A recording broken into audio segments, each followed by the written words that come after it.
Okay, to start out, I'm just going to use Sky Viper's excellent website to show you some good detailed pictures of the drone and hopefully catch some stuff that I might have normally forgotten. But basically, the S1700 stunt drone is basically made to fly fast and be very maneuverable, and speeds up to 20 miles per hour. I haven't checked to make sure that that's really true, but I will say it's pretty fast. When you get it, it doesn't have these blade guards installed, and I have yet to put them on. It does some automatic stunts where basically you push a button and tell it to do a stunt. Some people get off on that. I don't really care for it, but it's there if you want to show off a little bit. And flight assist is what sells this drone entirely. This is what makes this drone so much better than cheaper drones, more expensive drones. It's huge. Auto launch, auto land, and auto hover. These, especially auto hover, I can't even describe enough how great auto hover is. So like these guys at Sky Viper have put in a lot of really good technology that pros could care less about, I'm sure. But for new people, this makes this, as far as I can see, like the best entry-level drone in its price range. You can get it, I've seen it for less than 40 bucks on Amazon. But I paid like 48 at Walmart. But, you know, your mileage may vary. But anyway, I'll just go straight to the controller because this is what's really huge. So basically, in default, it's in this auto hover, what do they call it? Auto altitude, auto hover. And so when you bind it and start it, all you got to do is hit auto launch right here. Auto launch. Push that button and it's going to shoot straight up vertically at about a yard. And then it's going to kind of bob up and down just a little bit, give or take a couple feet, but it's basically going to hold its altitude. And if you want to increase altitude, you just push this button one time and it'll gradually, it's not like a really fine-tuned control, but it will come up about a foot. You keep hitting it and it'll keep going up gradually. So it's a very controlled raising and lowering of altitude. So it's been a big issue of mine on a lot of drones is this is your throttle stick right here. So when you want to go up, let's just say you're launching, you know you've got to throttle up. You're going to push it up top. And what happens is it's either you're going to put too much or not enough power into it. And so it's going to do like this.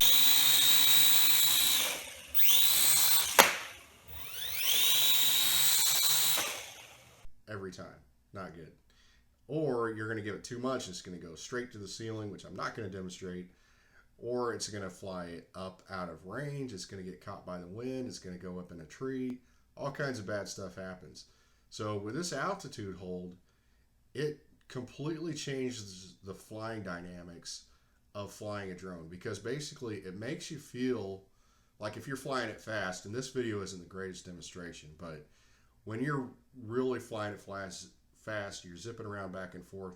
It's like driving a drifter. It's like taking a car on a sheet of ice about 10 square miles wide and just doing whatever you want. Just doing donuts, taking really wide, long turns, just letting the back end come around. That's what this drone is like flying. And that to me is what made this drone something that's way beyond other drones and perfect for somebody who's new to flying drones and learning the basics of going forward, backward, yaw, left and right, rotation. Because a big issue is when you're needing to gain altitude, you're going to push this button up or the control stick up to give it more power. Let's just say you want to rotate in the meantime.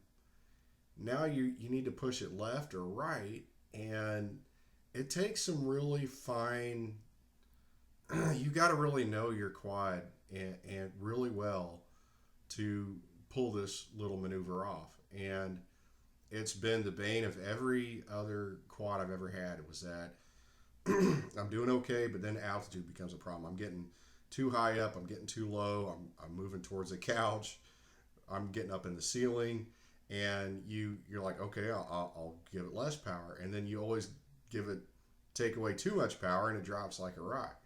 So what this does is it simplifies it, and it makes it fun, and it takes a lot of the pressure off learning how to fly. And if you want to, you can disable it. All you do is hold this right shoulder button down. You can do it as soon as you bound. You can do it in mid-flight. You can do it while it's on the ground before it's taken off, but you just hold that button down and you can hit auto launch or auto land, whichever one you want, and it'll put it in manual mode. So that's going to give you full control of the power output going to the motors. And it really, that's basically, you've graduated. Once you learn how to do the throttle and stuff and actually control up and down, vertical in real time, you've graduated. I mean, you're basically, you know how to fly a drone. But most people who are looking at drones and buying drones in this $40 to $50 price range, they're just going to crash them because most of the time they're not going to have the understanding of how to power a drone up and down. So that is the huge selling point for this drone. And let me just show you a few modifications I've made. And so what I've got is a little different from what you get out of the box, but it's not real major.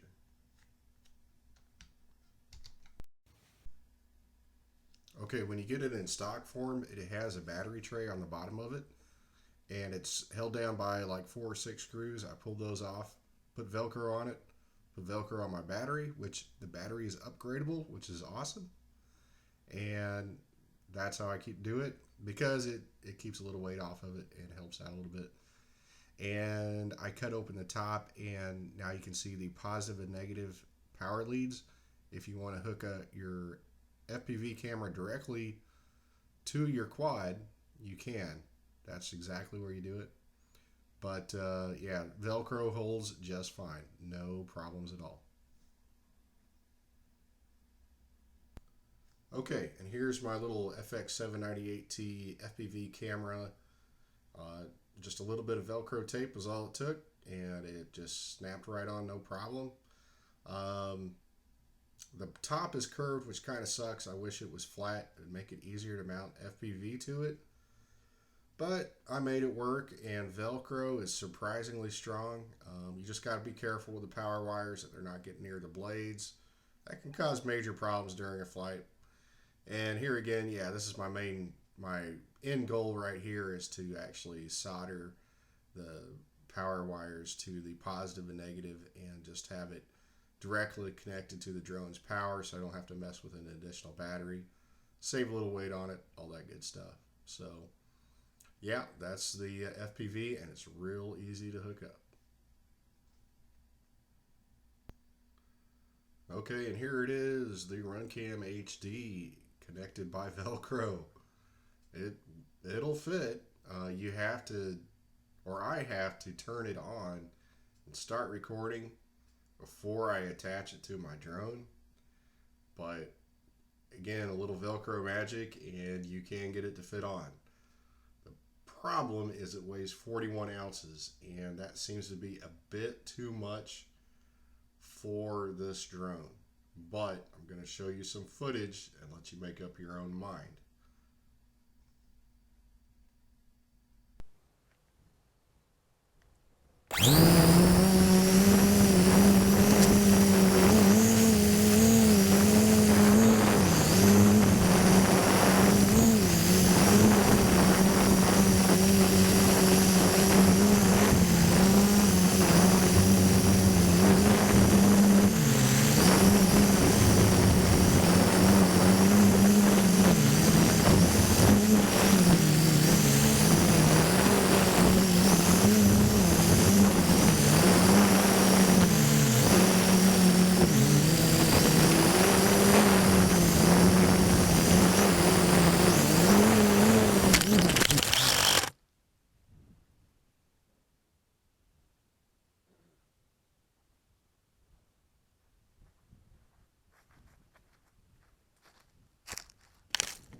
Okay, so the Runcam HD is a little too much weight at 41 grams for this drone.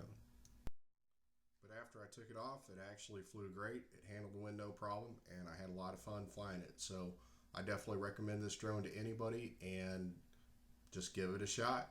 That was it. Bye.